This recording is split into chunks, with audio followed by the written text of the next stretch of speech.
Welcome to Deeply Disturbing Things, the podcast. I'm Macie. And I'm Naomi, and we're voguing. I vogued that intro, and we are two anxious counselors who like to talk about deeply disturbing things. Jump into our vortex. Oh, did that sound That wrong? Sounds dirty. I don't know. Jump into the vortex. Not our vortex. It's not our personal And we vortex. do not. I literally just watched a video about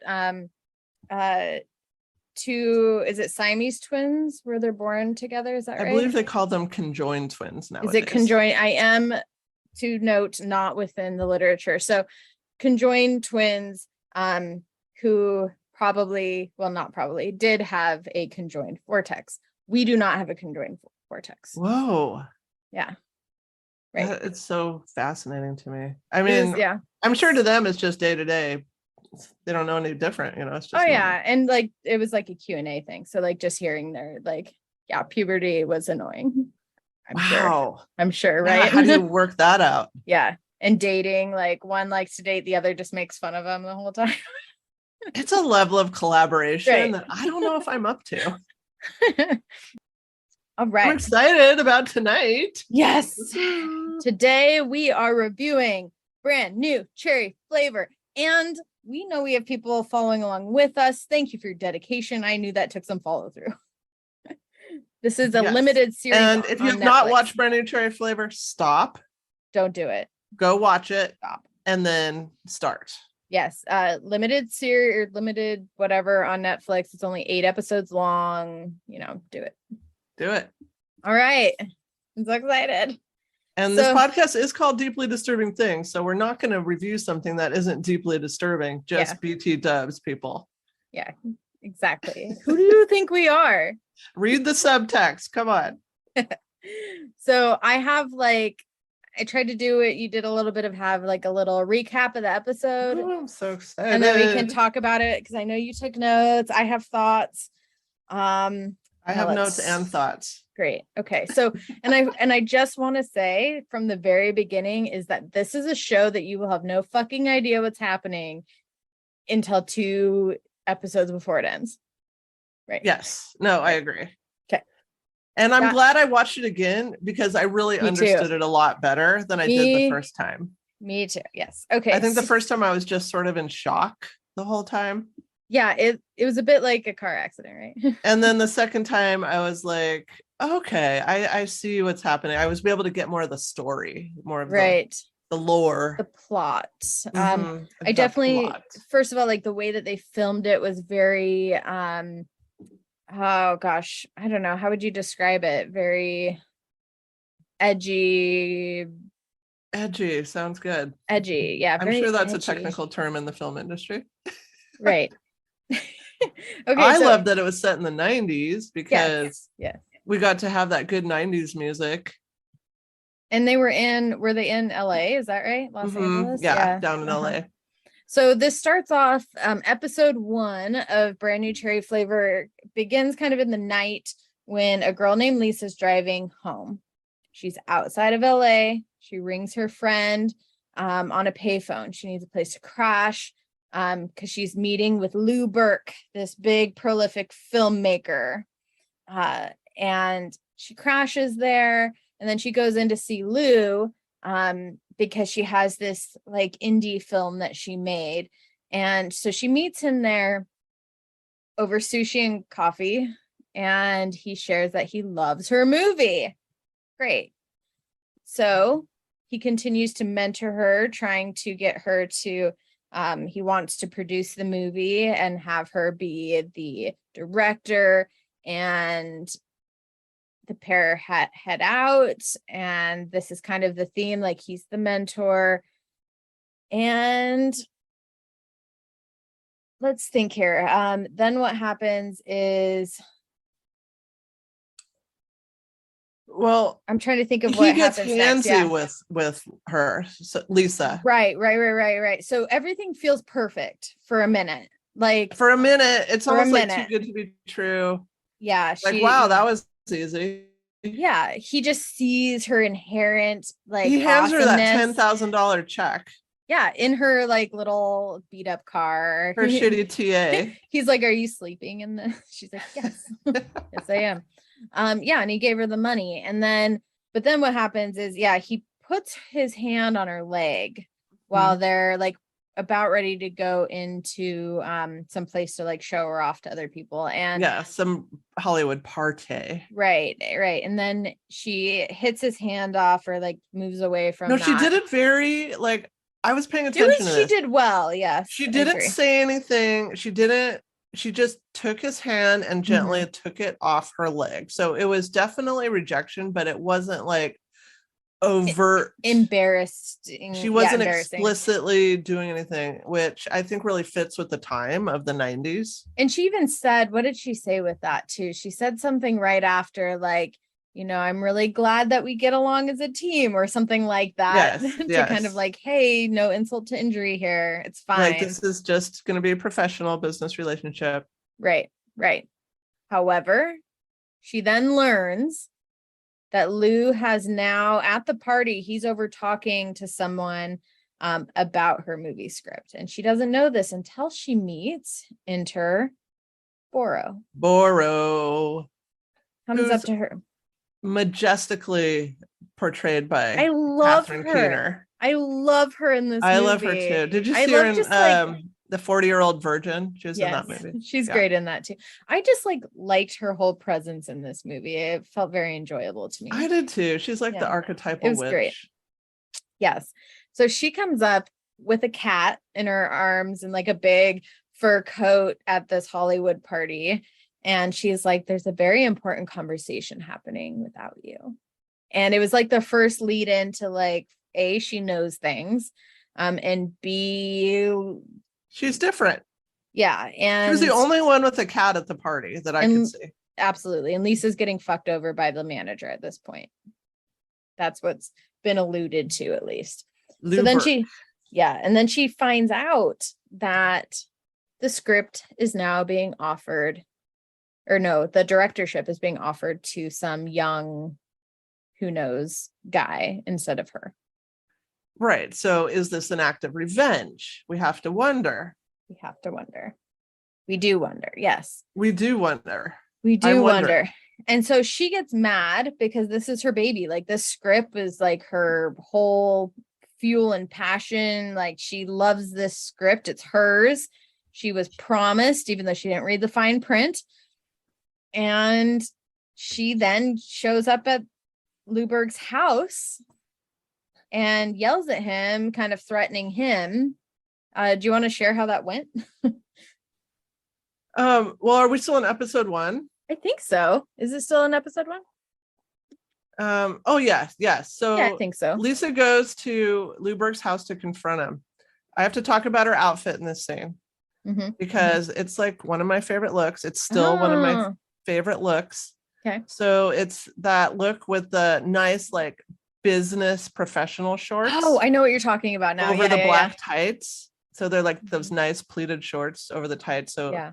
I love that look. I mean, I feel like it's still a good look. It's still completely stylish to this day. So Lou doesn't change his mind. He refuses to reinstate Lisa as director and says he's going to make the movie without her.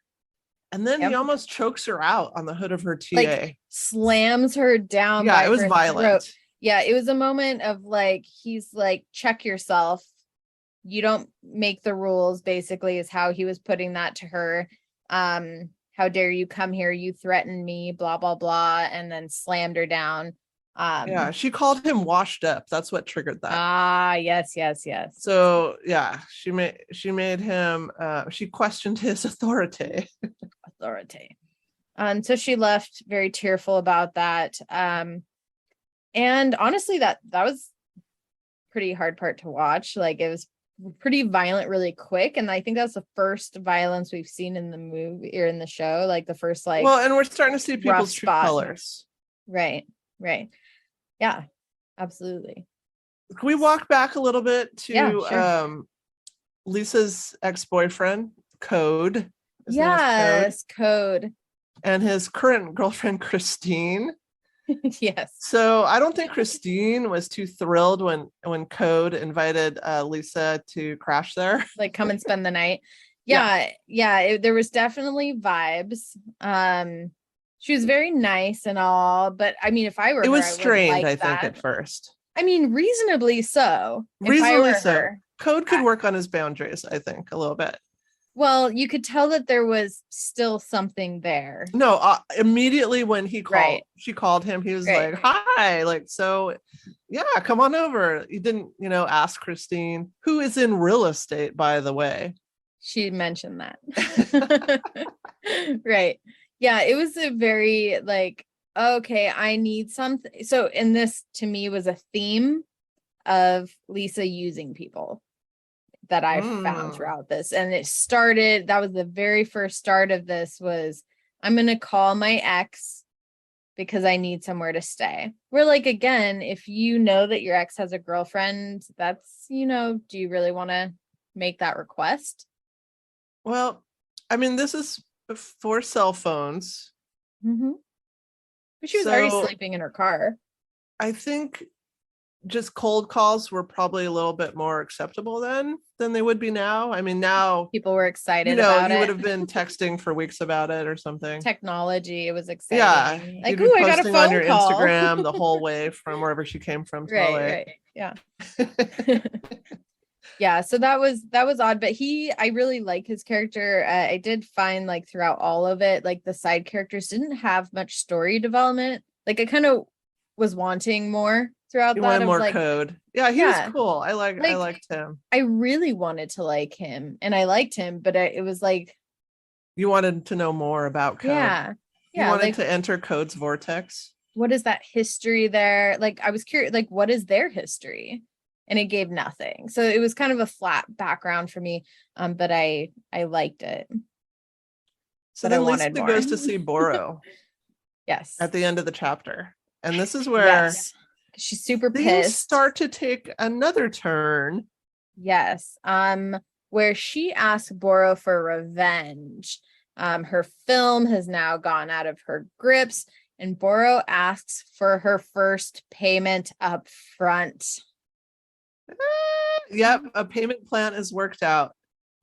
So this is where I was already in on the movie, but this is where I was like all in at this moment. Me too. It was such a WTF moment. Yeah, I was just gonna say, it was like, what the fuck was that? Like, what's happening? Yeah, so I'm in. She says that she's gonna get her first payment, and then Lisa starts puking. Like, blah, and you're like you don't know what's happening. Like, why is she puking? What's going on? And then you can see something start coming out of her mouth. Like legit, wholly out of her mouth. A full, slimy, alive, newborn kitten. Yes. Kitten. And we know my history with stray cats, so this felt really personal to me. So Lisa's payment plan is to provide Boro with slimy newborn kittens that she has to puke up from her body. Right. And they agree that Lou's life is going to be set on fire. The contract has been made at this point. Yes. And I just like at this point we have no idea like anything about the cats, the kittens, or her cat. And oh yeah, when she left the party, she gave the cat to Lisa too. And she said, bring back my cat. Yeah, bring back my cat. That was an interesting looking cat. It's a very unusual breed. It's one of the hairless ones, those weird looking things. So then, but the other thing that kind of came up in this one, which is still a mystery, is who the person on the motorcycle is at the gas station that Lisa. Oh yeah, she's being followed by somebody on a motorcycle. We don't know who this is. They have a helmet on. But they definitely followed her. And that was at the very beginning. And when she arrives at I think that might come next, maybe. I don't know. Let's see. Okay. Should we get into episode 2 called Hair of the Dog? Yes. And this is definitely very I just saw a prompt here for Hitchcock is more of what it's like the style of, if you are a fan. Okay, so episode 2, Hair of the Dog. Yes. Do you want to go first? You can.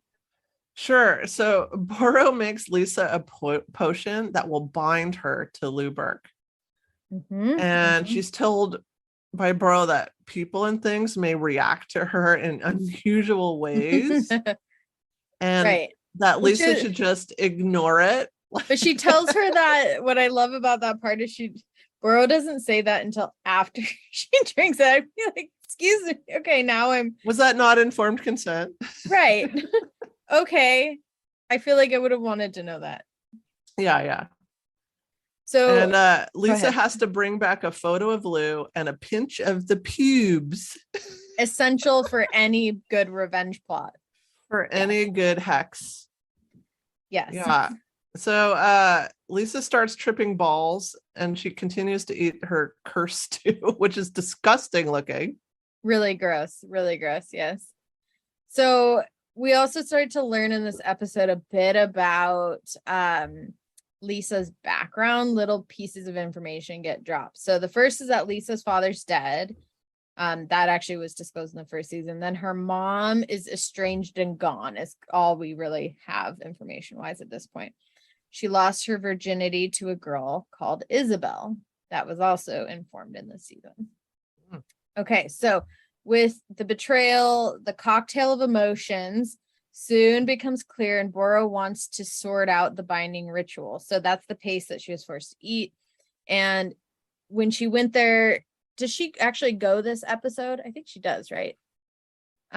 She goes to the home. Well, she gets a referral from Code for a couple of bad guys. Oh, that's right. And they agree to help Lisa get into Lou's house. And this part I thought was hilarious. She goes to like a cafe to meet them and just sits down at the table with two guys who look thuggy. Look like bad guys. Yeah. And then continues to tell them the plan. They say how much. And so they agree.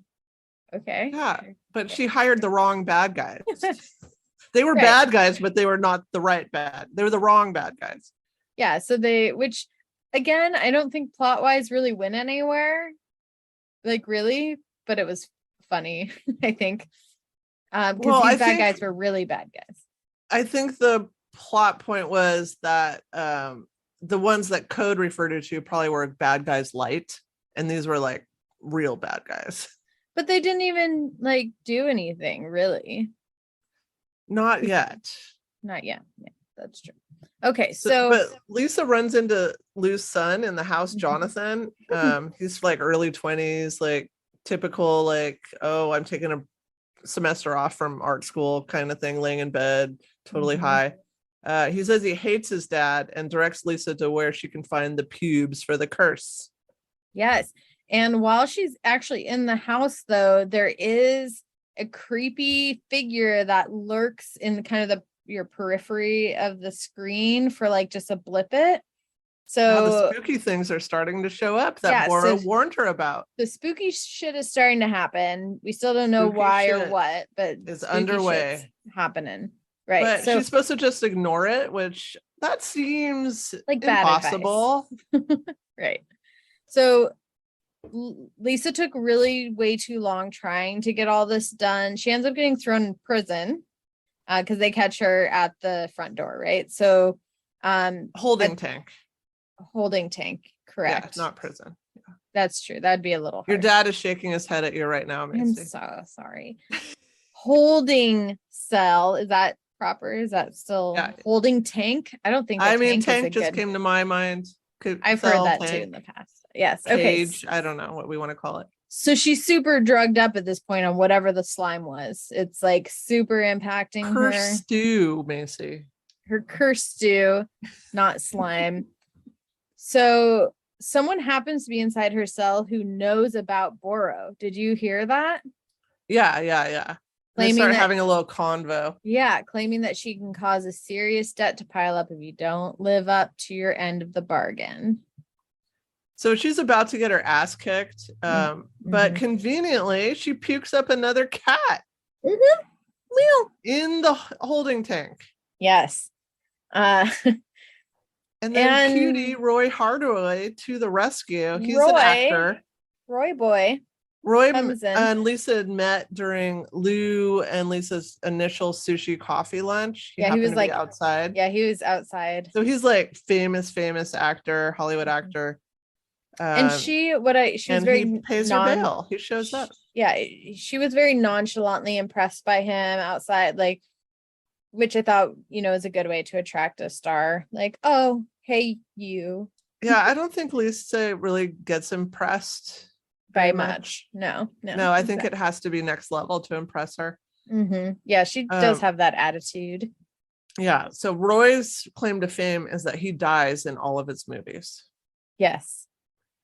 He's initially presented as kind of like the douchey guy, but then we immediately feel empathy for him because he has this tragedy in his past. And there's some really great dialogue between Roy and Lisa when he drops her off at her apartment. So he says, guys like that destroy themselves eventually, referring to Lou. And she says the guy with the death wish. And she says, oh, I've got it under control. He says, I've got it under control. I walk the line. And then she says, okay, Johnny. I love that dialogue. So good. I think the dialogue between Lisa and Roy was the best dialogue of the whole film. There was such magical moments. No, it was super good. And then Lou happens to come back wanting to patch things up after all the issues. He just shows up a lot, doesn't he? But honestly, it's because Roy was involved now. So having Roy as a potential like actor in this new film got Lou interested. So I think that's the only reason Lou came back after being insulted. So he then instead offers his pubes for her curse and leaves chuckling, right? Like, so that was when she, she's all pissed at him and he's like, here, take them if you wanted my pubes. And he gives them to her. Well, let's break that down though, Macie. He doesn't just give them to her. This isn't him snipping a pube sample and handing it over. You may break that down. His pants and is like, here, take them. And she reaches her hand and snatches a handful and just rips the pubes off of his body. Like just rips a handful of pubes off. I mean, that should have left blood. They didn't really like zoom in or anything, but that should have left blood. Yeah, I was unclear how much was grabbed. It seemed like a lot. She went in with full hand and did a clench and then ripped. And he looked irritated but angry, but he did ask for it. So he did offer. If you offer pubes, you can't complain when the pubes are ripped off of your body. Right. So then she like eats it, right? She puts them in her stew and eats them? Yeah. She puts it in the stew. So she only has 10 minutes left to make it back to Boros in time at this point because they needed it by the specific timeline. She does. Oh no, she doesn't eat the pubes. She takes them back. Yeah. Back because they're part of Boros' curse. Yes. Boro needs the pubes. Yes. So she does ask about the cat. She keeps vomiting, but Boro is all, just giving kind of riddles and gives no clue to what the cats actually mean. She's like, so what are the cats for? And she doesn't really answer that. Well, how do you answer that question though? You don't. She just kind of shrugs, claiming that this is her payment and she can't afford cash. So that's kind of the thing. Cats instead of cash. Cats instead of cash. I mean, I'm all into barter system. Right. So then this binding ritual that Burrow's working on begins, and Lisa immediately starts kind of writhing on the floor. Then that spirit figure shows up again, looking down at Lisa. So that's the second time we see the spirit. And Burrow then grabs her, holds her, and saying it started, and that there's now a connection between her and Lou. And next is the punishment part. So they're now connected. They are now connected. The connection seems painful. It's what I took away at the end of that chapter. Yes. So this episode to me really was like, okay, this is a revenge flick. Got it. So the revenging against Lou. But it kind of, I mean, we'll break down this later. I'll mention it later. Okay. Are we going to episode 3? Yes. Next Roman episode. Candle. All right. So Roman Candle.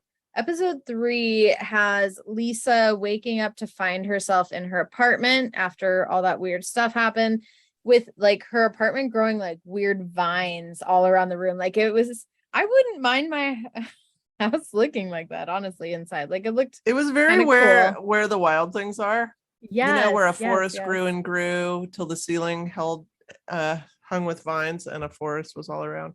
She went to get a glass of water. It was green coming out. So like you can already see like things are wrong. Boro gave her that plant. Remember? Oh, I missed that. No. Boro gave Lisa this plant. And that's important. I missed it. Yeah, and it really started putting down some roots, I would say. Yeah, because it's like started just, you see it growing up her walls. So, okay, so Lou suddenly starts antagonizing her. He's also there to offer her a job. Like he shows up at her house, her apartment. And sorry, I was hearing noises. That's Stella crying. Oh, I'm like, what am I hearing? I'm like, is that? Oh, it is Stella crying. Okay. I hear her dad chopping something. I'm gonna text him. Okay. Oh yeah, okay. I was like, what noise is a boo making right now? Just a second, keep talking. Okay. I'll just keep reading. So Lou allows her to think it's over, like everything's done with the film, rubbing it in that his new movie based on her concept is being like touted by critics. When he leaves, Lisa continues to vomit kittens. So it keeps happening. And I gotta say, like the vomiting kittens looks painful. Like they're like full on kitten size. And I would say they're actually probably bigger than most kittens I've seen. So it would be painful to puke those things up, and they're alive, which is gross. So what she sees though is like, okay, Lou was there. He's obviously not cursed. He's fine. So that's a little upsetting. She's here puking up kittens for nothing. And then Boro shows up at the house where Lisa reveals that she's having nightmares and the spirit is haunting her. And then Boro encourages her to show up and see Lou, promising that he will get sick soon. So more promises being made.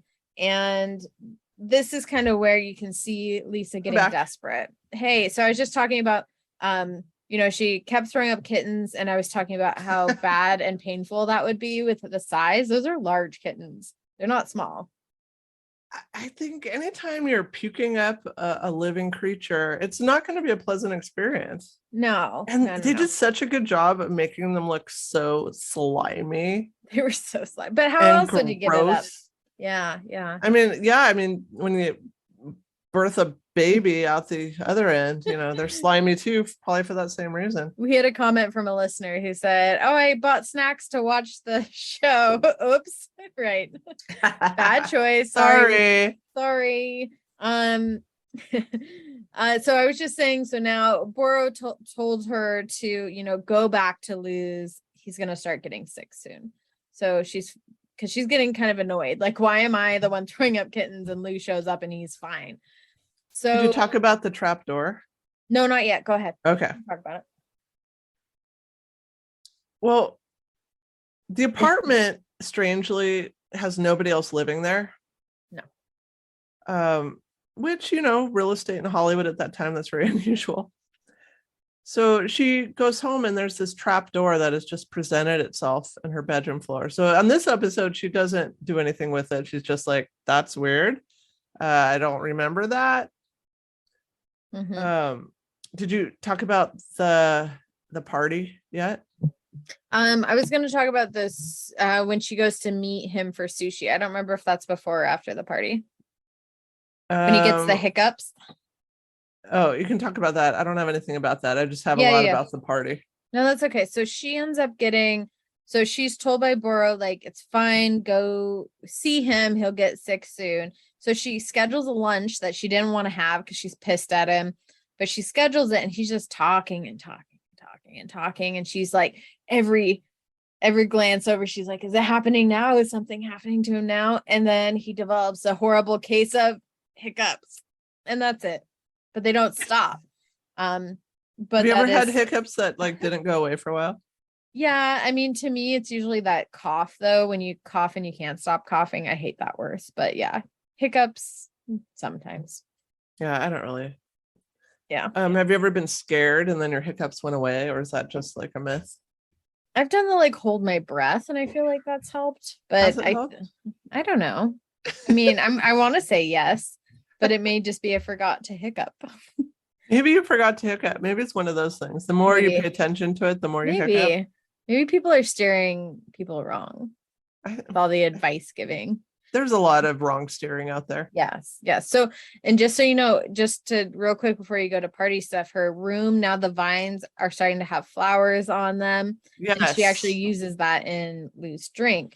That extracting flower is that's what she uses in the drink. And then she goes in the bathroom and finds that trap door, which you'd mentioned. So that's all kind of in that time frame. Yeah. Okay. Yeah. These vines in her apartment are just crazy. And yeah, she extracts this white powder, puts it into a little baggie that looks just like a Coke baggie. Yep. And then a little worm accidentally from the flower gets into the baggie. Hashtag not accidentally. Yes. Yeah. So at the party, Lou goes to do Coke. He's oh my God, I just put that together with, okay. We'll get there. Yeah. Okay, go on. What did you just put together? I can't say it yet. It'll give away too much. Okay. So he foreshadowing. Oh yeah. So he's like the stereotypical Hollywood movie guy who's like loves the Coke. So he's like doing 90s lines at the party, and Lisa's like, here, let's try my Coke. And he accidentally snorts the worm. And then he starts freaking out. So he's like itching and he's hot. There's all these people at this party. He goes outside. He has this big pool. And then do you want to say what happens next? Dude catches on fire.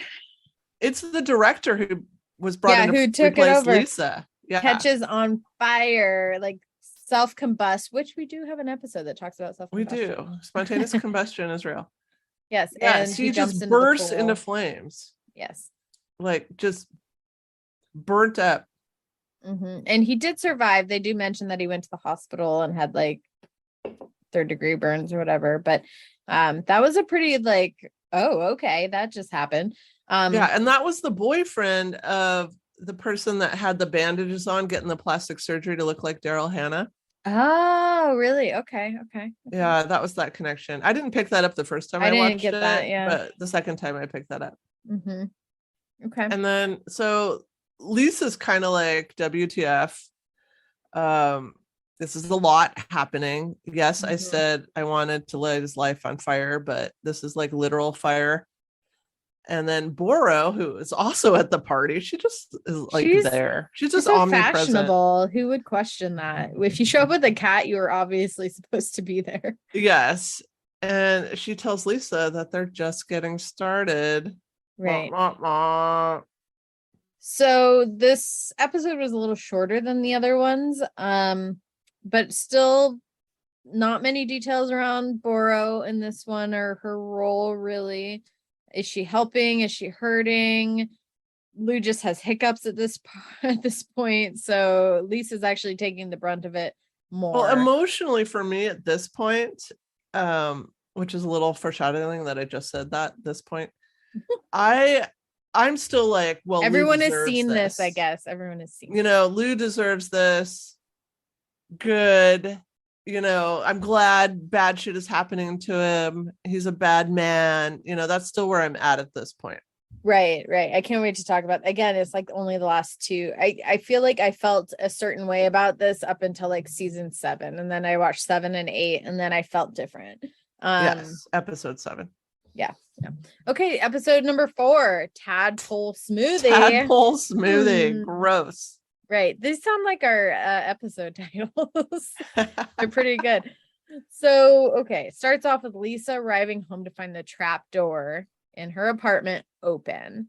What does she do? She goes down alone. Why not? Into the dark. Yeah, like why would you do that? So I'm, with my psychology mind, I'm like, is this the doorway to her subconscious?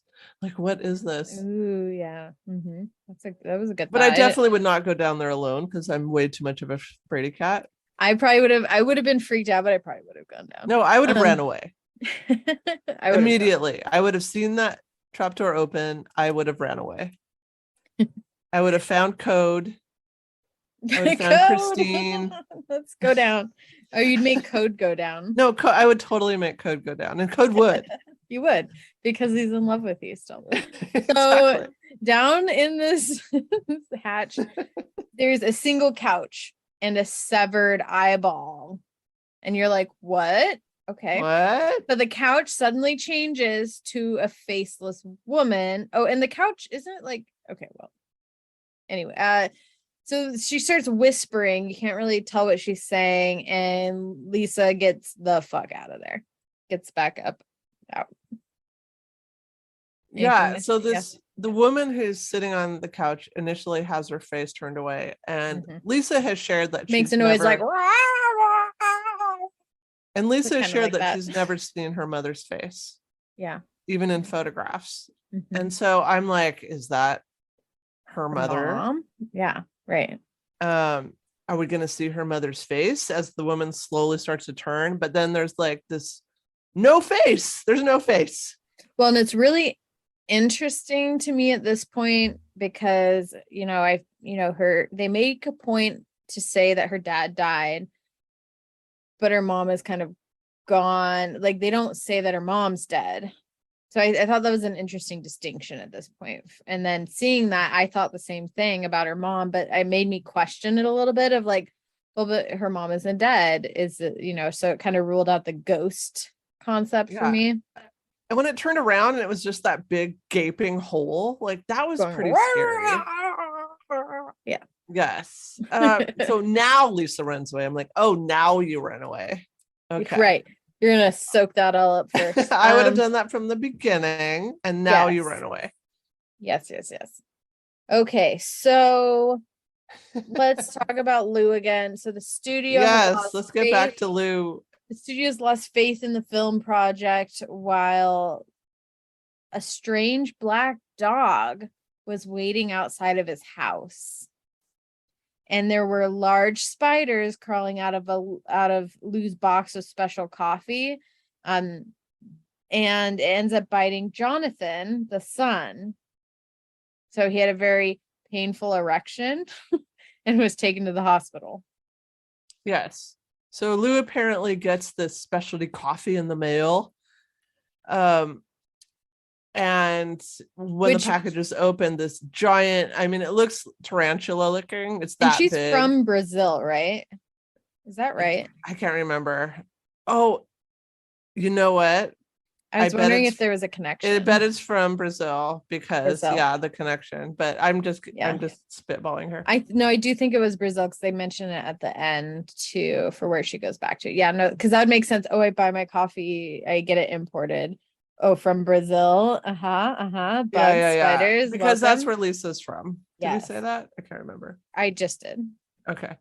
So this thing, bites his son while Lou is off freaking the fuck out looking. Who her son was pretty he's funny. Freaking out looking for bugs. He thinks his house is infected. Lou is tripping. He's having a bad trip. He's tripping. And I have to say, I really liked the son. Like initially when she goes in to get the pubes, right? Like he's like, yeah, do it. I fucking hate my dad. Yeah, exactly. He doesn't give a fuck. Right. And then he gets bitten and he has this erection. A very painful erection. So like he's in pain, like writhing. Yes. I wonder if that really is a side effect of getting a spider bites. And I wonder, like the adrenaline, maybe. I mean, I haven't heard of it, but it's not beyond the realm of possibility. We've talked about a lot of weird shit on this podcast. This is true. So Lou's convinced now that Lisa is behind this, and even the threats to, he threatens to hurt her if things get any worse. He has several men, so he's reached out now to find out what's going on. At this point, he's like, just follow her, we'll figure out what's happening. And meanwhile, Lisa shows up to see Boro again. She's wanting to call it off. Things are feeling too real. But Boro's like, no, not doing that. Mm-hmm. And so Lisa's like, no more throwing up kittens. And Boro agrees. Fine, no more throwing up kittens. Which is terrible foreshadowing to what's to come. It is. Kittens are not the worst of it, we find out. Well, throwing up kittens are not the worst of it. Right. Exactly. So then Boro has a strange encounter with a woman named Shauna.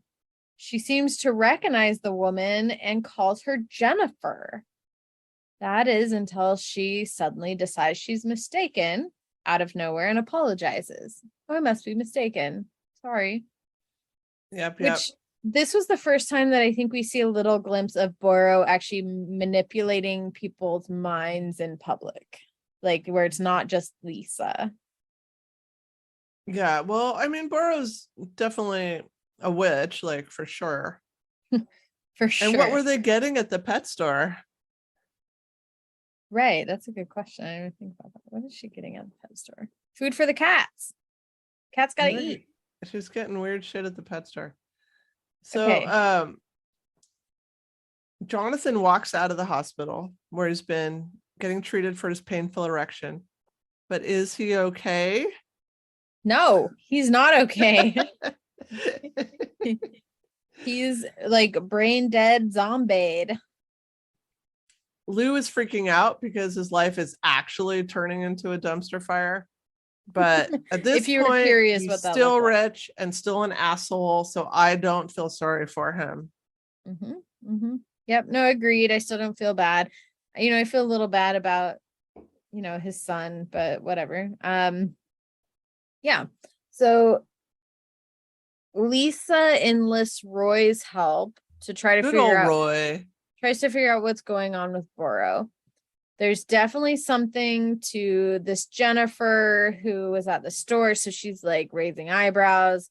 So they actually go out to visit Shauna from the store, and they show up at her house. According to her, this Jennifer she knows went missing 10 years prior. And she hasn't, the person she saw today wasn't punk rock wasn't punk rock enough to be the same person. So it must be the wrong one because she looked punky. Yeah, and she said that Jennifer or Boro actually has a husband and kids in the burbs. Right. Weird. And at this point, I'm like, what? What's going on? Probably one of my favorite scenes. We'll get there. So Jonathan discharges himself from the hospital. Okay, right. Weird. And goes straight over to Boro's. She crushes a strange concoction of tadpoles and something powdery and injects it into his neck.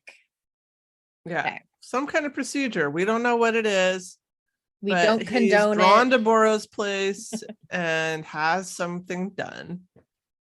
Okay, so then Lisa checks into a motel, right? And she's running Lisa a bath. And Roy. Yes, Roy Boy's there with her. And she's This is the point in the movie. Do you want to share this part? You seem like you're excited. Well, this was a turning point for me because at this point, I'm like, okay, this is a different show. This is okay. Little cool, little different, little odd. Yeah. But at this moment weird.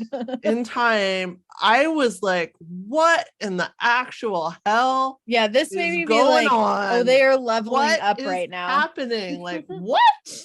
What? weirdness commences. So yes. Lisa's not feeling well. No. She's not feeling well. To say the least. She goes in the bathroom. A hole has opened on the side of her body. Like by her ribs. So it's like, yeah, well, I wouldn't be feeling well either. But then she touches it. And then I'm like, does that feel good to her? Like, that's what I'm like. It's feeling good. Did she just have an orgasm? Right. Like, what is happening? I'm fairly certain she had an orgasm. It was weird. It seemed like she was having an orgasm. And then a goddamn kitten, one of those soggy, slimy, newborn, wet kitten, slimy feline bundles emerges out of the hole in the side of her body. Yes. She births a kitten out of the hole in the side of her body. Okay, but shit gets even weirder. You think like that's it? Okay, and then no. Yeah. So this is in the bathroom alone. Roy's like, "Are you okay?" She's like, "Oh, yeah, I'm fine." So she comes out of the bathroom and brings Roy up to speed on everything. Mm-hmm. And some more amazing dialogue between Roy and Lisa.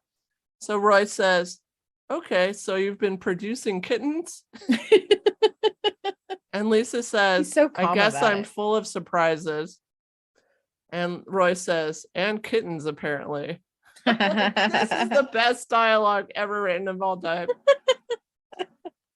True. So Lisa decides puking the kittens wasn't actually so bad. And I'm like, yeah, like everything in perspective, right? So then really unexpected turn of events. Okay, good. Okay, I was like, we can't skip over that. No, we're not. Okay. We're getting there. Roy starts being sexual with her side body hole. With her side hole. Like very sexual. And Lisa's into it because it feels good. It hurt my insides watching it. I was like, oh God, stop. Roy is really into it too. Up to his elbow. Yeah, up to his elbow in her insides. Up to the elbow in her rib side hole. Body hole that apparently is orgasmic. And I have to say, right at this moment made me think of, so my aunt started watching this and she like sent my dad a message after the first kitten throw up and was like, what the fuck is she having us watch? And and then this part I'm like, oh, just buckle up. Here we go. And at this point I'm too far in. Like I'm in.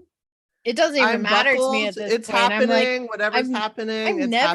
Never have seen a movie where someone shoves their arm sexually into someone's side hole. Where a kitten was just birthed. Never. A first has happened for me. And that I mean, the amount of creativity that has gone into this, like kudos. I'm throwing kudos around my room. Right. So some people may feel this is really disgusting and out of taste, and you're just probably not a listener of our podcast. Okay. You're probably not. Okay. So they end up doing the deed. They do the do. And the next morning, the hole is gone and a kitten tattoo is in its place. Mm-hmm, and they're both like, awkward. Let's not talk about it. I'm like, been there, done that. No one needs to know. Okay. Let's just pretend it didn't happen. So a lot happened in this episode, right? Because then Lou's informant finds Boro's address and goes to confront her. And Boro nonchalantly reveals that, I've been hired to curse you. And I remember just how she's like, I like the part where he like walks away kind of like, and she goes, I expected more from you. Get back here. Like, come on, fight. So apparently it's not just you're connected. It is a symbiotic relationship, meaning that when one strikes, the other will hit back. So it doesn't just go from Lisa to him, it goes from him to Lisa. So Bora decides to use Lou's arrival to her advantage, tasking him with finding out what happened to Lisa in the past. So she kind of uses him and sends him off. Maybe you should go figure that out. She has secrets. And at the end of the episode, Lou gets his son back, and he seems a little bit like a zombie. A little dead, but live. A little less alive than dead. A little zom dead. Okay, so let me think here. Yeah, so we're 4 episodes in, and now I'm like, this is starting to feel a lot like that, careful what you wish for sort of thing. Like, yes, things are not going to plan. This wasn't the clear cut. I want my movie script and he fucked me over. Please crash his car. Like, no, you're going to pay for what you want. Yes. You may get what you want, but you're going to heavily pay for it. This is a token economy coming down. Yes, exactly. So some questions here. The Jennifer, is this really the same Jennifer from 10 years ago? What is that? We don't really know. What's with Jennifer and her family in the burbs? We have lots of questions at this point. Lots of questions. I mean, will there be more side body, whole sex? Right. Everything's a question right now. And everything's a question. Once you see someone get sexed in the side angle up to the elbow, you are pretty much down to see whatever comes next. And Roy leaves. He was gonna write a note. I think he started it. It just said Lisa, but he was out the door. Yeah, he's like, oh, I thought I'd be gone before you wake up. So at this point, I'm like, is he doing a dine and dash? Like, what's happening? I mean, I can't really blame him. That was super fucking weird. How do you wake up after that and feel okay? Yeah, I mean, and as lifelong professional of the sneak out before somebody wakes up, like I'm not flinging blame or shame on Roy at all. Right. Episode 5. Jennifer. You wanted to know more, you're gonna get more. Episode 5 begins with Boro bringing home a stack of raw meat from her for her undead subject. So from her connection at the butcher shop. Right, which was apparently sexual. That was an odd little he's like all into her. So they're eating all this raw food, and Lisa manages to track down Jennifer's husband in the meantime, Mike. And Lisa's kind of pissed while we're at off. The butcher shop, we're reminded that Boro could use a pedicure, because we see her pointy toenails poking out from the front of her fur slippers. Kitten fur slippers. Now we know what's happening with all those kittens. Damn it. Right. It's definitely not just cuddling them. It's not cuddling, because we never see them alive. No, other than her one creepy naked cat. Well, she does. Yeah. Maybe that's why that one gets to live, because it doesn't produce slipper fur. Yeah. I don't know. And also, wasn't she wearing fur coats at the party? Yeah. She always had kitten fur coats, perhaps. I think so, because they were always Jennifer. So we're getting the idea that Jennifer is not the good guy in this story, or #Boro.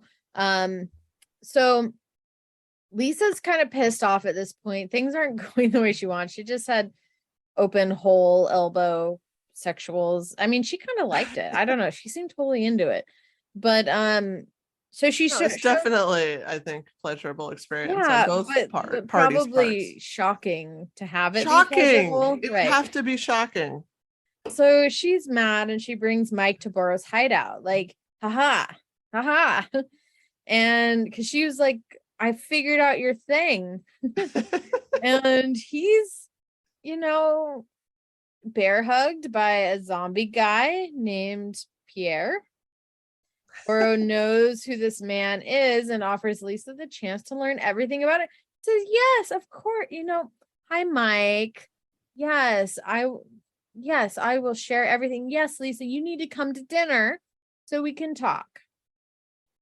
Okay. They go to Mike's place. Do you want to share? Well, if you don't, I can. I know a whole gang goes to the suburbs. Yes. For a family dinner of poisoned spaghetti and garlic bread. We have moments of like, is this domestic bliss? Right. They're, Lisa and Boro are like making spaghetti. That was my favorite part, when they're all just sitting at the table, and it's like, they're all at the table, but then like the kid's like, where the fuck have you been? You know, like they're typical teens, like not buying it. Like, but, this is weird. Let's address it. Yeah, but Boro, in her infinite wisdom, had poisoned the spaghetti, and so they all passed out at the table. Yes, it was a great moment, and it was really done for Lisa. Like, a lot of eye contact from Boro to Lisa, saying like, you did this, you made me do this, and now you're gonna watch it happen. Which I thought was kind of a nice saucy, like, fine, you want to stick your nose into places it doesn't belong, you're gonna get bit.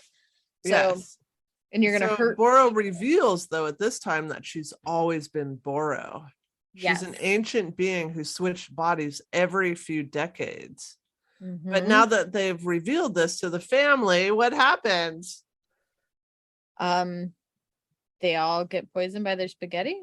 You know, they have to. Lisa has to help Boro extract the painful memories of the night from the husband and kids' brains. Oh yeah, she like holds their heads while Boro's like digging up their nose with the like lobotomy pulling stick. out the memories. And of course Boro eats the memories as soon as they're extracted. Like, nom, nom, nom. There were so many just like gross scenes of like eating things in this series. Yep. So if you don't like that, you might not like this. No, I don't think anybody likes it, but if you like being on your toes, it's a good show. It was so different from, you know, in Harry Potter, else. how Dumbledore like kept that bowl full of memories. And they're all like beautiful and crystalline. Right. It was such a different experience of memory extraction. Yeah. It's kind of like you're like, oh, that's what a memory memories can look gross and nasty, snotty, and slimy. More of like the brain than this kind of idealized version of what we view memories as being. And then they woke up and they had no idea memory. Who they were. So then I'm like, how much did Boro extract? Like all of it? Well, because that's what I thought that was really funny, because it was like Boro made it sound like, well, you made me do this, now I have to pull out the memory. So you're thinking, again, I think the show makes you assume the best and then the worst happens. So you assume the best, okay, she's extracting that memory, and then later they wake up and who are you? Like, it's just, yeah, no, she didn't give a shit. She just scrambled it up and pulled it out, whatever it was. Exactly. There was no precision involved. And what happens if she eats them? Does that mean she has their memories? Who knows? I've never got an answer to that, but maybe. I mean, it seems like as a witch, like that's what would happen. I mean, you keep calling her a witch. I mean, I just went to like some like a spirit or a demon kind of thing. Well, I mean, witch in the most positive way possible. I mean, Boro was an amazing witch in that. Yeah, absolutely. So, yes, okay. No negative connotations when I use the term witch. No. Okay. So heading over now, let's see here. We're at, let's see here. Well, Lou goes to seek out the actor from Lisa's movie. Yes. And dun, dun, dun, she's wearing an eye patch. And we saw the eyeball when she went downstairs in the trap door. So it's like, what's going on? And the movie is called Somebody's Eye. I can't remember the name of it. Isn't Lisa's Eye? No, it's another name. Oh, it's the other name. That's right. Can I just be honest? I don't like that character, the one with the eye patch. I didn't like her. It's okay. I just didn't like her. She's I think that was intentional. Somewhat intentional, yeah. Yeah. Okay. Yeah. Okay. That's fine. Let's see here. Can we diagnose her? No, we probably shouldn't. Maybe if we just say we're not diagnosing her, but here's some things we see. But BPD probably. Yes, for certain. History of emotionally volatile relationships. A lot of external blame. Yes. I have to say though, not a lot of management of emotions. Yeah. Or accountability. I think once she arrived, she was probably, we'll get there. I can't talk ahead. Okay. But also exacerbated by what we'll reveal later. Yes. Okay. So it turns out that Lisa completely screwed over this person we're talking about. So she has, missing eye. the last day of shooting this film, the one that Lisa's out there trying to promote and get to be the director of, she saw a strange being inside of Lisa and it scared her. The next part of the story is kind of hazy, but her fingers had blood on them, and so they made a very clear connection that she gouged out her eye during the filming of the movie. So, it's Lucy's Lucy. eye. I think Lucy's eye. Yeah.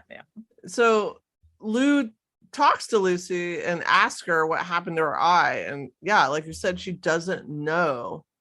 But she herself is wondering, like, almost unable to face the horror of, did she claw her own eye out? Like, what happened to her eye? Because she got so left we have questions there. at this point. She was left there. Yes. And then Lou's like, you haven't seen the have you, referring to the film. So we know, like, the answers of what happened to Lucy's eye are in that film, and Lucy has not seen it. And Lucy has questions, and Lucy is angry. Yes, very much so. And in this episode too, Lisa goes to check on Jules, the one who caught fire at the party. So he's still alive. He has a lot of burns on his body. Everyone decorates his cast. But Jonathan, the son of Lou, actually shows up at the hospital too. And then Veronica takes him home.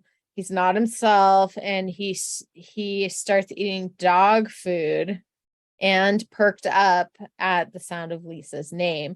So this gave Lou a little like, wait a minute, he's acting odd, he's eating dog food, and he perks up to Lisa's name. And he was already blaming her for things at this point. And what's really funny about that scene is that Jonathan's mom walks by him and doesn't recognize him, and is kind of like looking at him in like disgust, because he's got like this leather jacket with a spider on the back. Like angsty teen. Yeah, and the spider, I thought that was funny because the spider bitten him and caused the painful erection situation. So just like, yeah, it gives him that look of disgust because she's a rich bitch, and then like shit, that's my son. So now Lisa goes back to her apartment and is jumped and is beaten to death. Almost to death. Shattered ankle, blood. She suddenly wakes up. She sees Jonathan down at the end of the hallway, and she crawls over and asks to go see Boro. And these bad guys were sent to quote unquote ankle Lisa by Lou. Yeah, this was and these are the two like actual bad guys that Lisa accidentally contracted with earlier in the show. Yes. And Lou, at first he's like, I just want you to find information. At this point, Lou's pissed. He knows that she's connected. He just doesn't know how or why, and is like, he's extremely irrational at this point. Yes. Yeah. So this scene, very neurotic. Lisa is getting her ass just beat. Like, I thought this was really well done. So the scenes switch back and forth between the Lucy's Eye film, which is black and white, like that horror film. Yeah. And the actor Mary's reactions watching that, because she's seeing for the first time like what actually happened with her eye. And then in like brutal bloody color, the violence that Lisa's experiencing. So it kept shifting between those three scenes, and I just thought it was really well done to just show like all this energy. Like you're like, oh shit, like it's all building, like something bad is building in multiple areas, like in the fictional area, in Mary's world, in Lisa's world, like a lot of bad shit is coming. And in this episode too, this is the first episode that like fully introduces zombies in general.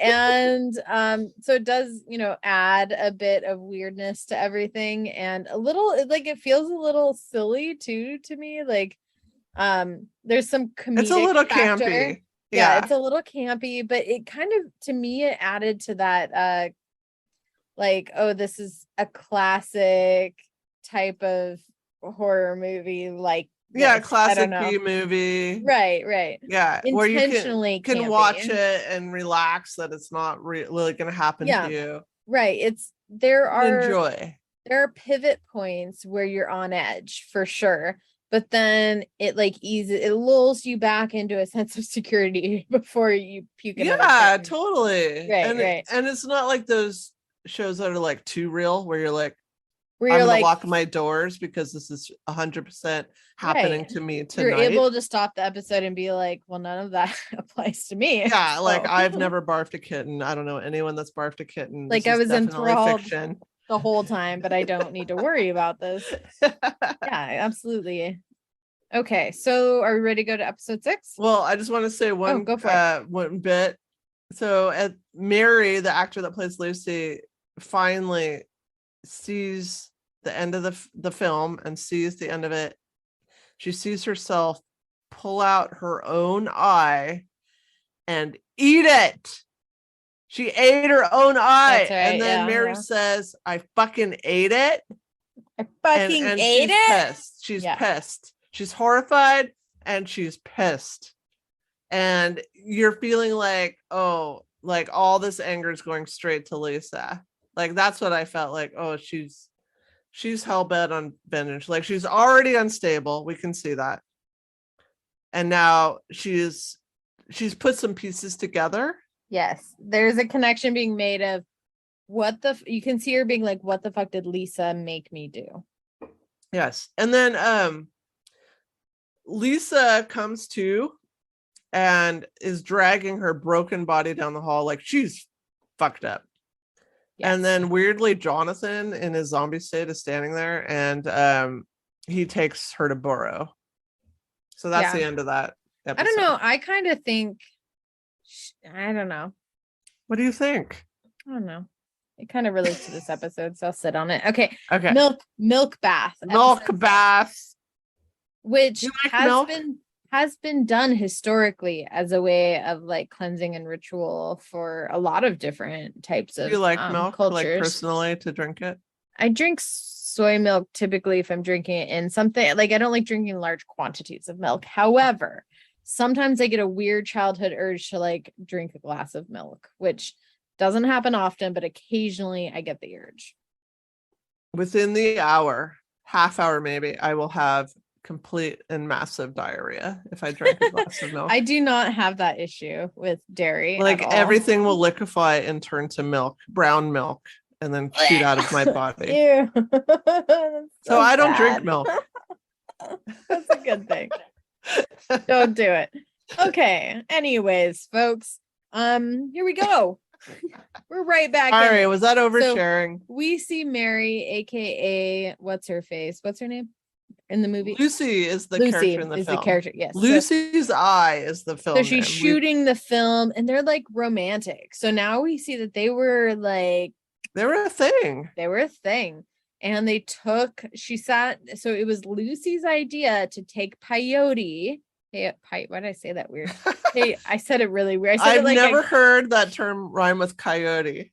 That's what I'm saying. Coyote. I said it like coyote. Well, that's embarrassing. So they took peyote. That's not the most embarrassing thing we've ever done on this podcast. So that's take comfort in that. Right. All right. Anyways, so they kind of like show this like of them back and forth, kind of cutesy. Everyone leave. We're doing this ourselves. We're gonna take the peyote. Oh my God. So we can be real and like really connect. Okay. Which I mean, I'm getting the feeling at this point though that like, what's her name? Mary is more into Lisa than Lisa's into Mary. Agreed. I'm wondering, is Lisa using Mary a little bit? Yes.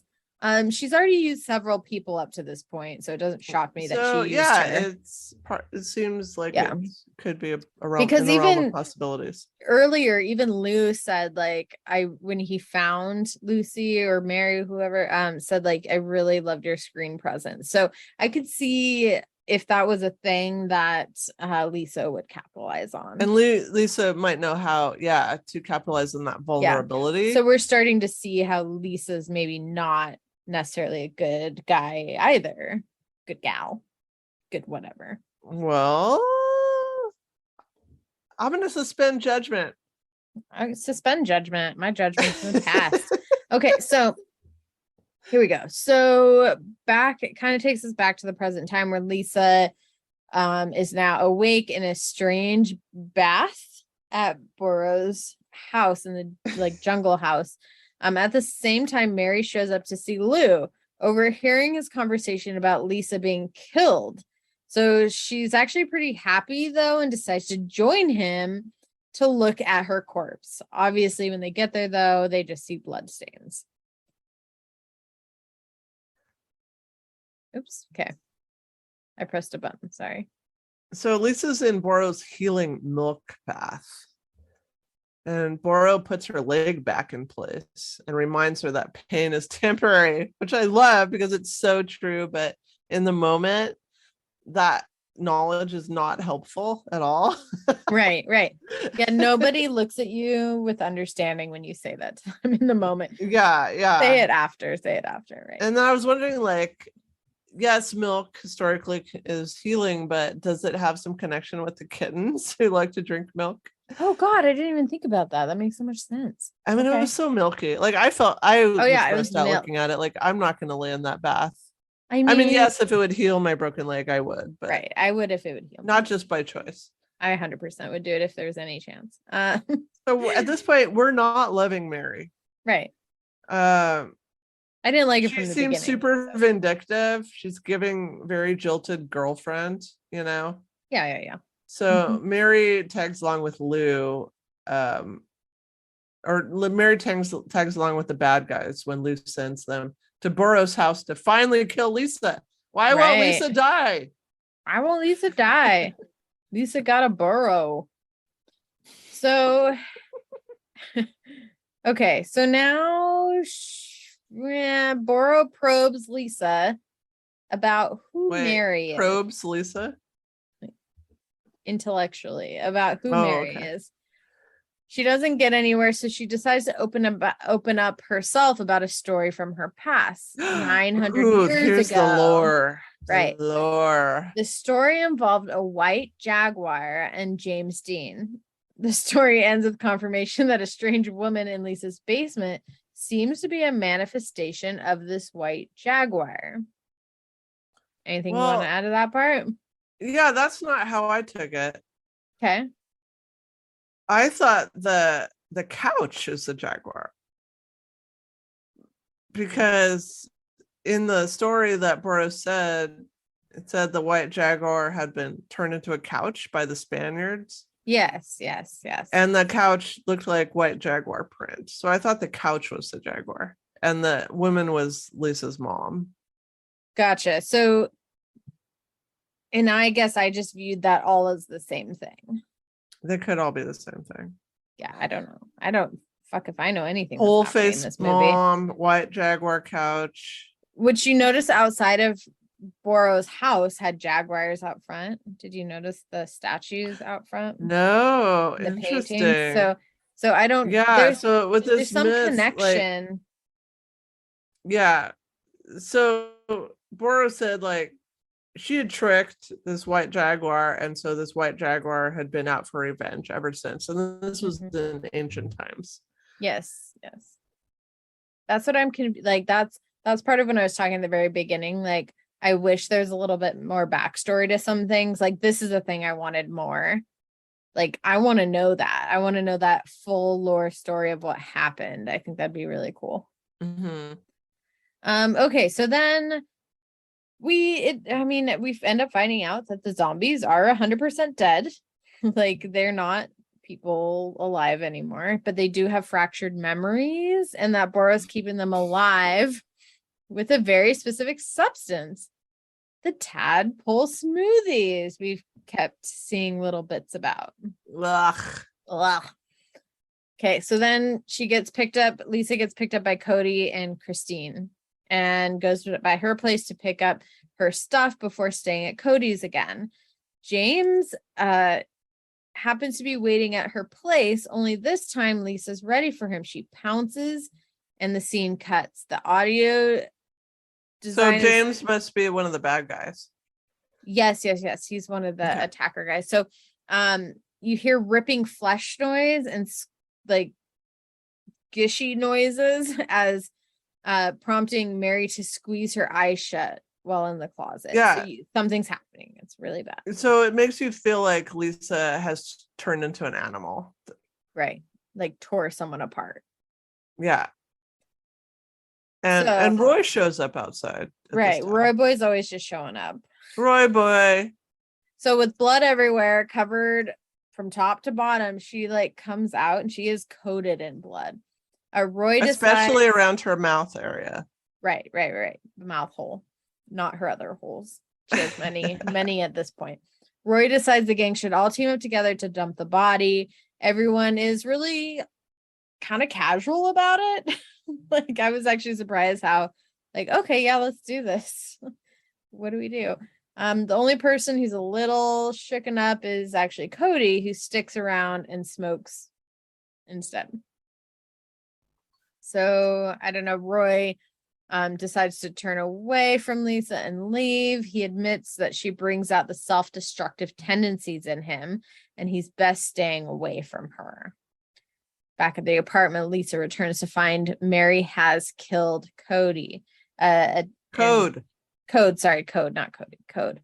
And like that's so sad. And that's when she's not sad about it. I'm sad about it. I'm sad about Code being killed. Yeah.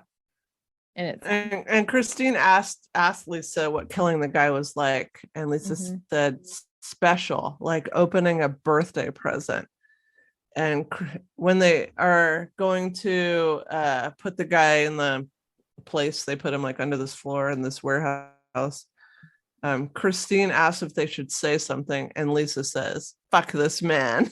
I was like, yes, fuck this man. Perfect things to say. Right. Fuck this man.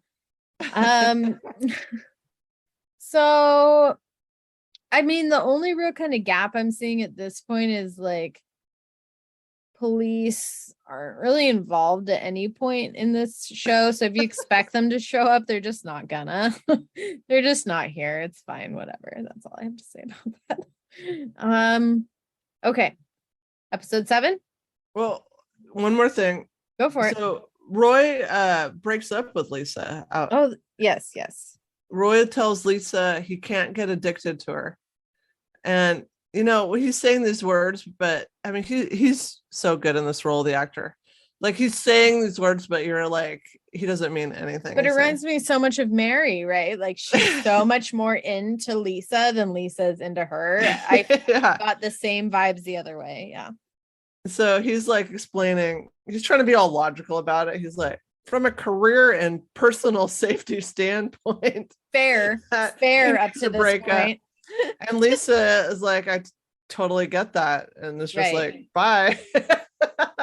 He's like, bye. Like, I love her approach. He's probably experienced a lot more like sobbing and begging in past breakups. But Lisa doesn't have time for that. Yeah, he probably like practiced for a whole day or two. Yeah. Say, all of that. And like, you know, had like responses for all the responses. And she just said, okay. Okay, bye. She's just like, she totally gets that. I mean, that makes a lot of sense. But I love how he says, like, from a career and personal safety standpoint, that he has to break up. People are starting starting to die, like all around her. Yes. Okay. Ready? Episode 7. Well, I think there's significance that go ahead. Yeah. When Lisa found Code dead, his eye was stabbed out. Yes. With Lou's letter opener. Oh, so yes. No, that does need to be brought up because what's her face? Mary was still in the closet when all that went down, and then Code stayed to smoke as they went to dispose the body. So there's an assumption that Mary killed. That Mary did it. Mary came out of the closet, picked up Lou's letter opener, and stabbed Code in the eye because her eye was gone, and now everybody's eye needs to be gone. So she's throwing some shade like a bitch. Mary! Ain't nobody got time to stand in your shade. I don't like Mary. Everyone's got vitamin D deficiencies already. We need some sunshine. All right. So Episode here we 7. go. Egg. Episode 7. Egg. Egg. Egg. When I saw that title, I was like, what does this mean? Egg. Okay. So here we are. It starts with a past look with Lou and Jonathan out for lunch. So Lou and his son.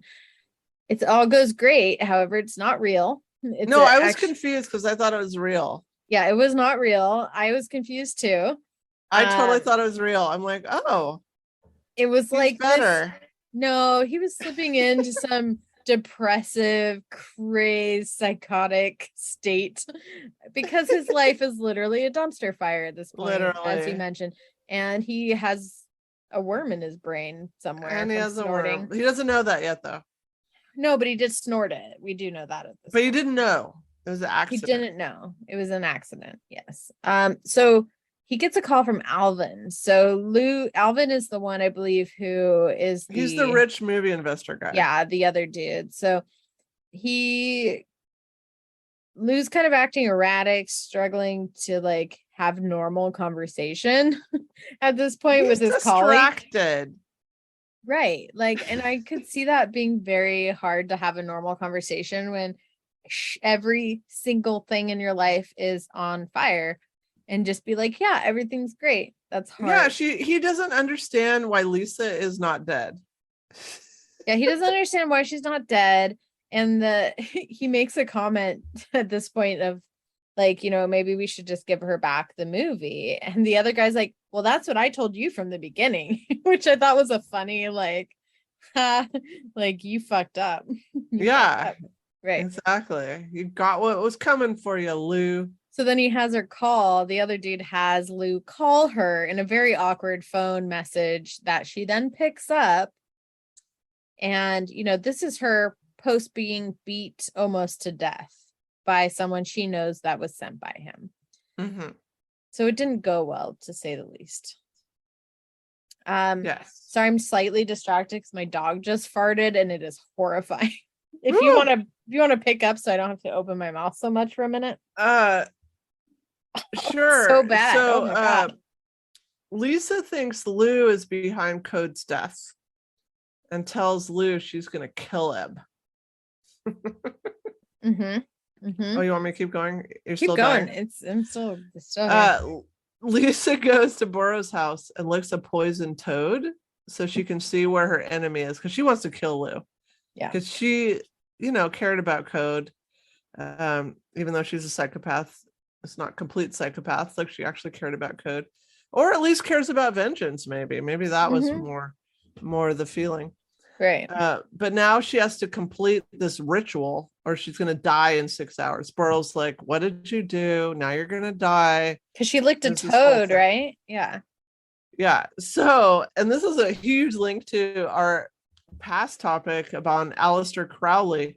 Yeah. Burrow tells Lisa she has to do a sex magic ritual. And I'm like, ooh, is that magic with a K at the end? We have an episode with that. A total Aleister Crowley reference. Look at our past episode on Aleister Crowley. We get into all things Aleister.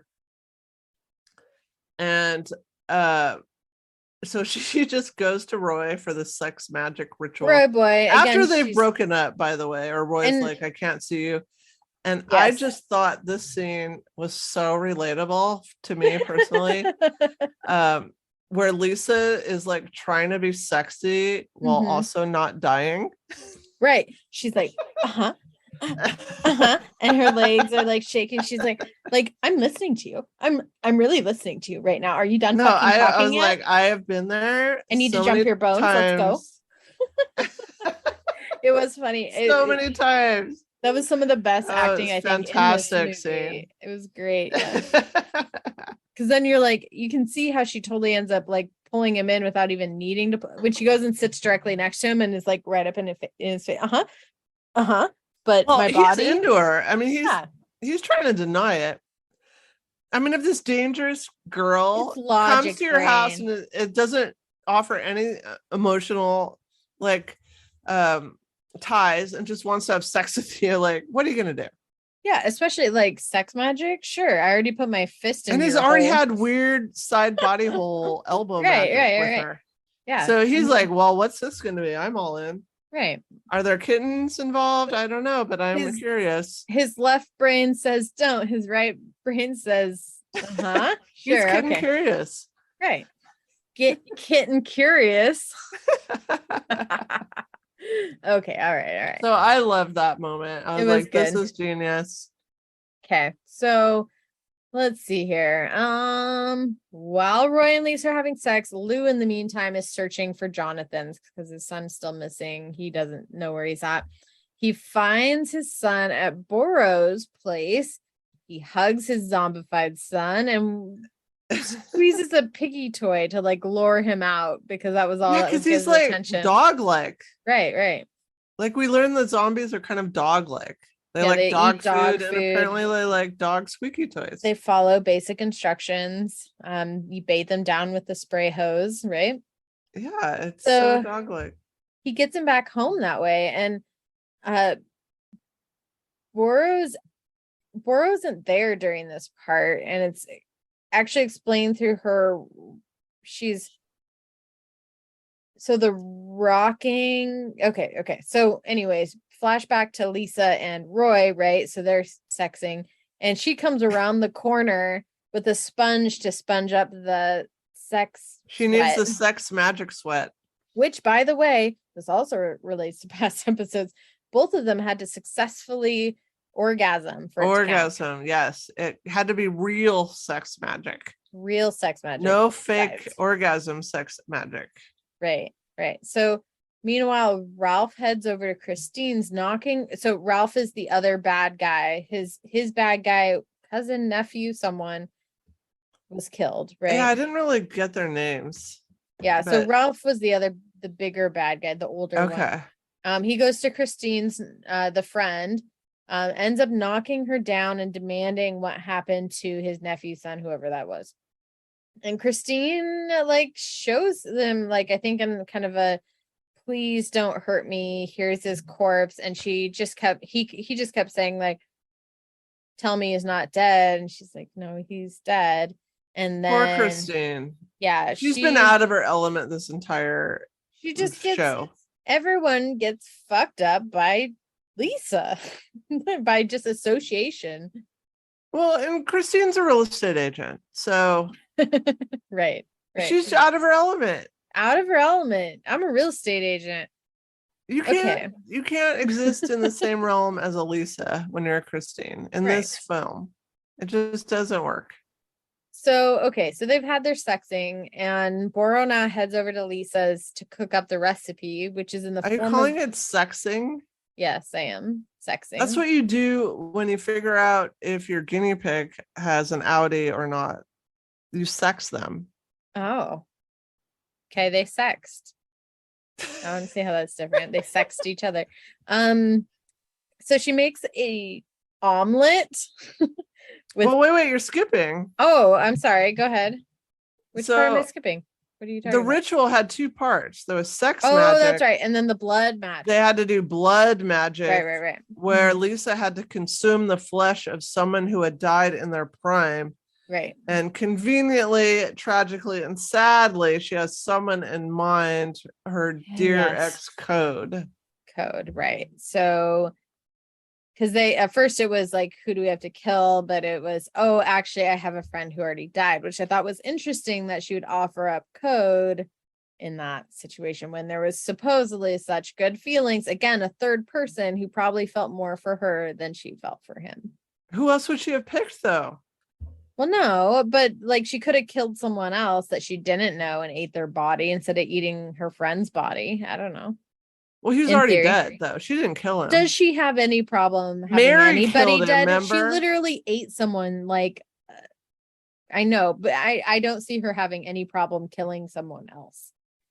Oh, you thought she should have made a fresh kill just to have the meats. Okay, well, what about the body of the guy who was trying to kill her? She could have picked that body. Why did she pick her friend? I just thought it was interesting choice. I mean, we've done some cannibalism topics before.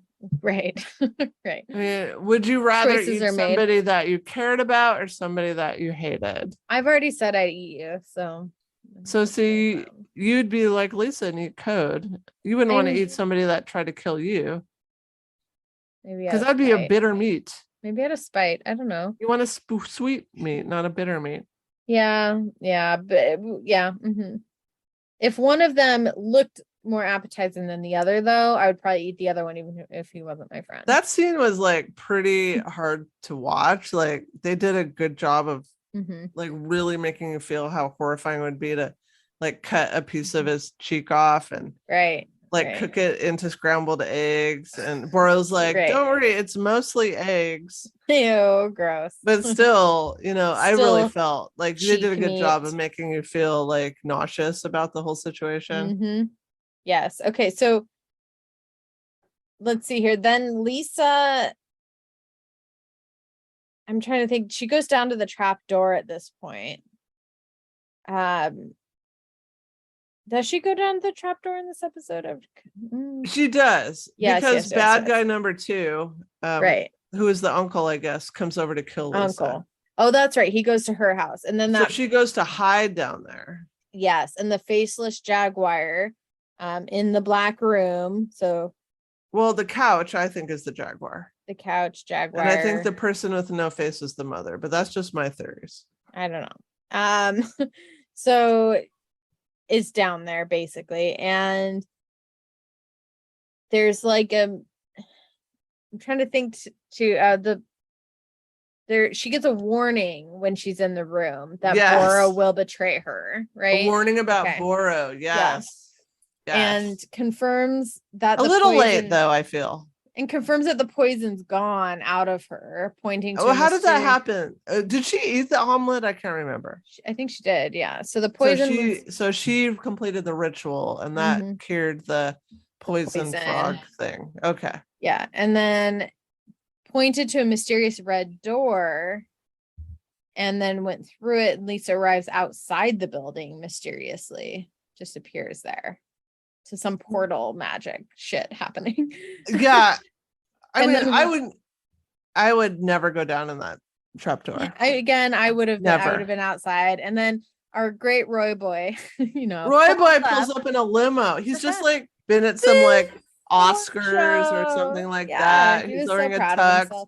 And he's confessing his love for Lisa. Some great conversation again about how like he like all of that, and all he could think about was her, yes, exactly. I'm like, oh Roy, Roy, you're gonna get murdered. But then Lisa gets shot, like right in the midst of his profession of love by the bad guy, and then they take off in the limo. And he saves her, and actually his little trophy ricocheted a bullet so he didn't get hit, which I thought was cute.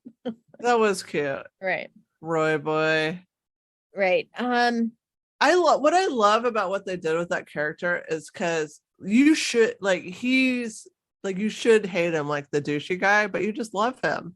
Yeah, it's like they made him endearing from the beginning. It plays to all the fact that like not every guy in that position is douchey. Yeah, exactly. Sometimes they just want to be liked. Busting stereotypes. Yeah, brand new cherry flavor people. Right. So, all right, here we go.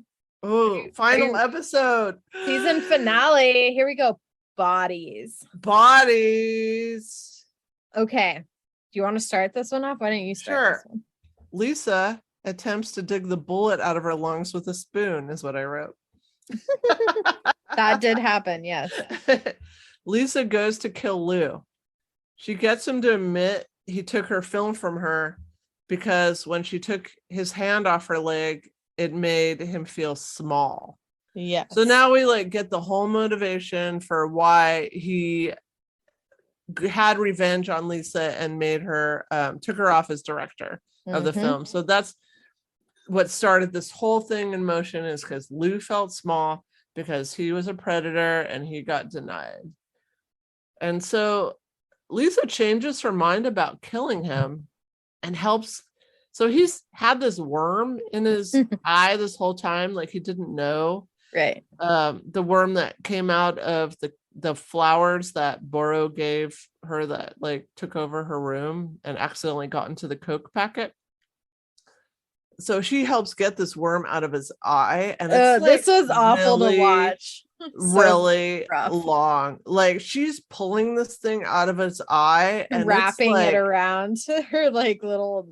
She's winding it around like spaghetti, winding it around his knife as she's pulling it out, and it's like way longer than a tapeworm or anything. It's like super long, and then at the very end, it like snaps out of his eye, and Jonathan, Lou's son, who's there, he just like snacks on it. He just eats this worm like a little snack. He ate that little worm from the flour Coke. Yes, and that was so gross. It was really gross. It was like, oh no. But again, like this whole show just expect them to eat things or spit There's it a out lot of eating of things, isn't there? Right. There is a lot of eating of things. Yeah. Very what's the word? Is it olfactory? I don't know. I think that smells. Yeah. Taste mouthy. It's very mouthy. It's very mouthy. It's very kitteny.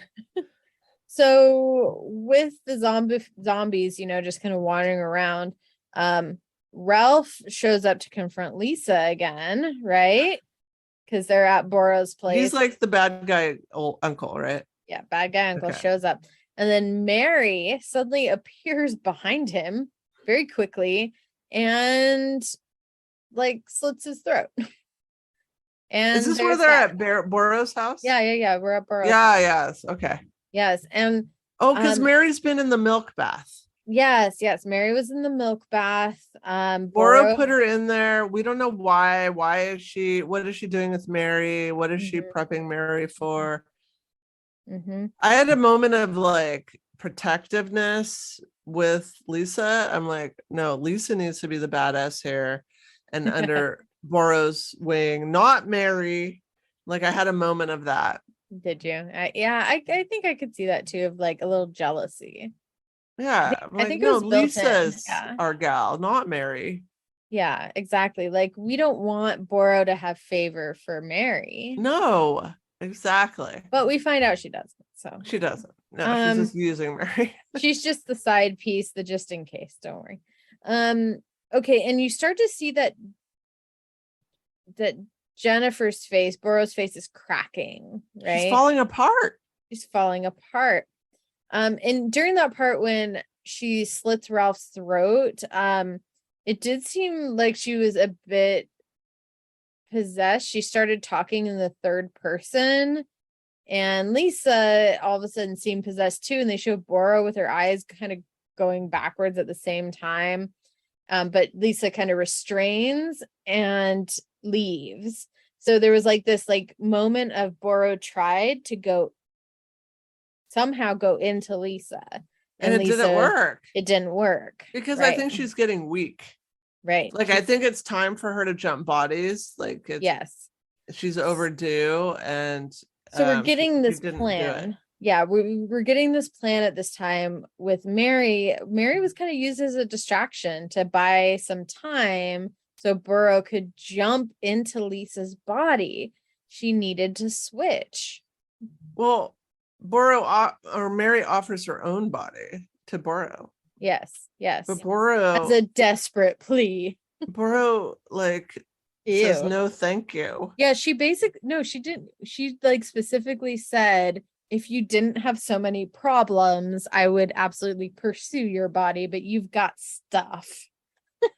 Yeah, Boro says, I'd be renting rather than buying, if you know what I mean. Such a diss. Yeah, which she does look a little diss, but like doesn't fully understand, but she knows she's poor Mary. Poor Mary. She just wants to be accepted. Okay, so then at this point, I'm trying to figure out what happened next. The spirit. So Lisa confronts Boro, right? And it's some things are starting to Lisa click. and Roy go to kill Boro. Right. Because she's getting weak. Roy's like, I'm gonna go with you because I'm a guy and I'm gonna be the hero and I have a gun. Lisa's getting stronger. Yes, she is. She's able to resist barfing up a kitten for Boro. Yes, because Boro said, I say when you're done making payments. And and she got, but then she stopped and she stopped. She held it back. Right. So this is when we start to really see that Boro's been grooming Lisa this whole entire time to be her perfect vessel, right?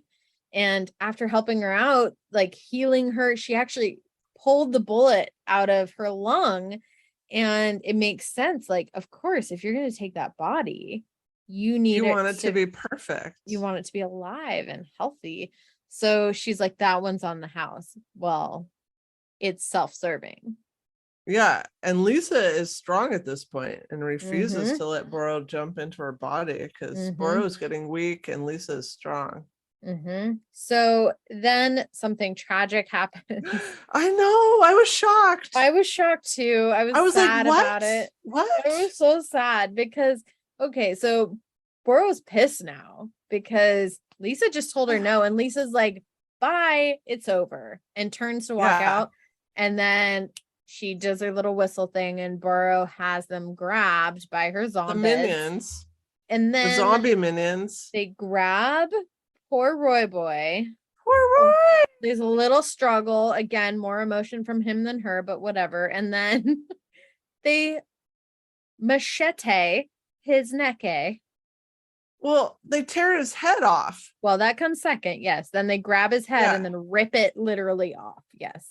I was so like, okay, well, there goes my fairy tale ending.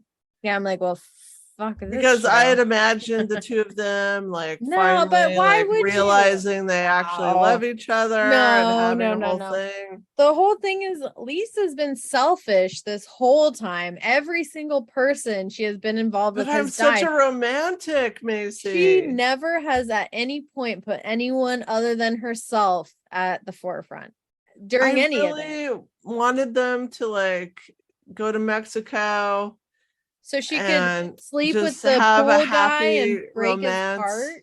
No, that's not her. I was like, well, that's that.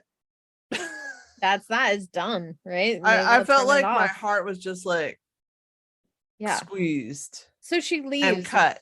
She leaves, right? Because I was like, oh. She leaves because they were cute. I mean, they were kind of cute together, weren't they? Naomi, get over it. Get over it. He has no head. I guess stop twirling your hair over there. He actually did that just now. Okay, so in the morning, Lisa literally gets up and goes and meets with Alvin, the rich like producer guy, the other one. And and he's like, yeah, you can direct it. Lou's not in it anymore. You know, it's fine. Everything's fine. And he makes a comment that I love. He said, you know, Lou's gone. Don't worry. I know that you can't work for two masters, right? You can't serve two masters. Yes. And she pauses. I was like, oh. And she goes, You went there. You went there. You with their rich white Hollywood guy. Right. And I think she realized she couldn't serve two masters. So any masters, I think masters. Is what she decided. Yeah. Right. So she then just kind of gets up and leaves that whole. And Alvin's like, what is going on? This is not how this works. You're supposed to kowtow to me. And it doesn't happen. And then it kind of foreshadows to him calling her, and she's not answering her phone. And she's getting plane tickets back to Brazil. Meanwhile, Boro jumps into Mary's body. Out of desperation, I think. Out of desperation because Lisa gets away. Yeah, like she's probably like, damn it, I have to be Mary. And it shows Jennifer there. Like Jennifer wakes up, who are you? You know, and sees the new Boro. Yeah, so I'm like, now is Jennifer gonna stumble back to her family in the burbs, but they're Who not gonna doesn't remember her? anything? Right. Oh God, more dog fart. It's so bad. Okay. So a lot has kind of come up of this. So her mom being the spirit who's kind of helped protect her along the way. But again, we don't know if her mom died, if her mom is just another spirited being-ish, witch-ish like Boro. We don't really know. Well, I think yes. That's what my Yeah. theory is. Yeah. I think Lisa has like multi-generational powers and magic within her. And I think Lisa is related to the white jaguar. Yes. And what I think is when they originally filmed the movie, I think she was possessed, both of them, through the peyote. Because that brings you closer to the spiritual world. That's the concept of peyote, that I don't think she, again, chose to dig out her eye. And I don't think Lisa forced her to do it. I think they were impacted by Boro, because it shows her when she's coming into town, the guy on the motorcycle is one of the zombies. So I feel like it's been there this whole time, maybe opened up by the peyote, the spirit world kind of becoming a thin place, perhaps. Because it's supposed to, open you up to your soul and your inner nature and experiences beyond the realm of day to day. So I had this big takeaway of like, careful what you wish for. Grass is green on the other side. And just this idea of, she could have stayed. She could have killed Boro. She could have, there could have been this plot of her helping save her old friend who she was romantic with. At all these different turns, it could have been not about her. But even to the very end, when she goes home, it's a bit tail between the legs of I fucked up and now I'm leaving. So that's, I didn't get that at all. I got that. I got that. Like, she's getting on that plane and she is going to go create some powerful shit and be her own bastard. That's what I got. She's going back to her homeland. She's going to tap into her intergenerational magic. She can make her own movie in her own way and answer to no one. That's what I got. That's why she got a one-way ticket. She's not planning on coming back. Well, she doesn't need Hollywood. I can see that. I just also see like none of that held true in any of the rest of it. So it's kind of like the hoping that she'd be romantically inclined towards Roboy. She just wasn't. But she got her wish with Alvin at the end. But it wasn't. So she realizes she has potential. But it wasn't in her nature. Like all this stuff, like you said, brought up her inner ways of acting and behaving, and it wasn't pretty. And it never became pretty. She never showed redeeming qualities. Here's what I think she does. I think she goes to Brazil. I think she realizes her true nature. She makes her own film. And she uses her own magic to make it really fucking weird. Including up to people clawing their own eyes out and eating them, if that's what it takes. Right. I could see too, she realizes that she bit off more than she can chew. And she needs to assess what's really important in her life, because putting fame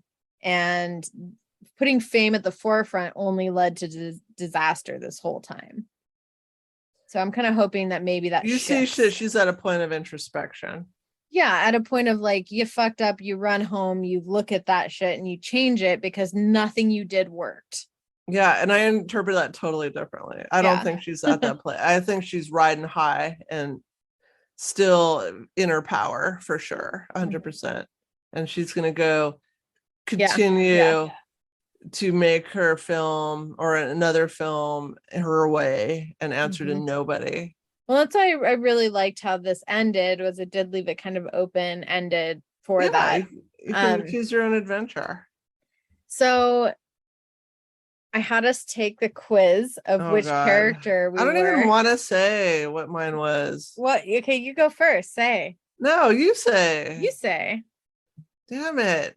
You had us do this quiz where It's a stupid online quiz. Yeah, everyone knows what an internet quiz is. And it tells you what brand new cherry flavor character you are. And mine was Boro. I'm Boro too. Oh my god, we're both Boro. Maybe everybody's Boro. Either everyone's Boro or every Taurus is a Boro. Everyone's Boro or nobody's Boro. You listed off that you like vacuuming as the chore. I also like vacuuming. Is that the key answer? If you like vacuuming, you're basically a witch. Did you put that you like pasta? No, I put vegetables. Everyone's Boro. Everybody's Boro. It's fixed. Fixed. No, that was fun. I really enjoyed watching that. If you've only seen it once, it is worth, give it a little rest time and then go watch it again. Go back to it because there's a lot happening. Yeah, you'll pick up more. We watched it twice. I even went back a third time to kind of pick up some things that I thought I missed. You'll pick up the nuances. Right. Well, I have a question for you that I don't know the answer to. Okay. What does brand new cherry flavor mean? Oh, I have an idea on this. Okay, because I don't. I do. So, my thought is kind of on that concept of she goes to LA to like present her film like everybody, so it's like who's the brand new cherry, it's like the brand new cherry flavored whatever, so like the new kid on the block kind of thing. Like she's just the new flavor of, and for Boro, the new flavor of that moment sort of thing. So that's where I was going with it, at least. Okay. Yeah. Love it. Well, it's a catchy title. Right. Brand new cherry flavor. Very catchy because it's kind of abstract, and you probably I didn't start piecing anything together until the last 2 episodes. So please be our Podbean patron. It's only $1 and you can hear us talk about personal shit. Yeah, we post something every week now that's super special, personal stuff. That's Podbean patron only content. Right. So do that because it's cool. And if you haven't listened to our last episode, do so. Oh, and isn't it only $1? It's only $1. It's only $1. Come on, people. We are worth more than $1 a month to entertain you. Help support us. We put out content every week's for you. Yes. And we need gas money and wine money at this point. Those are our biggest needs. What was our last episode? If you haven't listened to our last episode, do so. I believe in fairies. I do. Oh yeah, fairies. And what did I talk about? Fracking. I have no idea. Fairies and fracking. Fracking fairies. Fracking fairies. Give it a listen. Yes. Woo! All right. Until next time. Don't stick it in your side hole unless you might need it. And be careful what you wish for.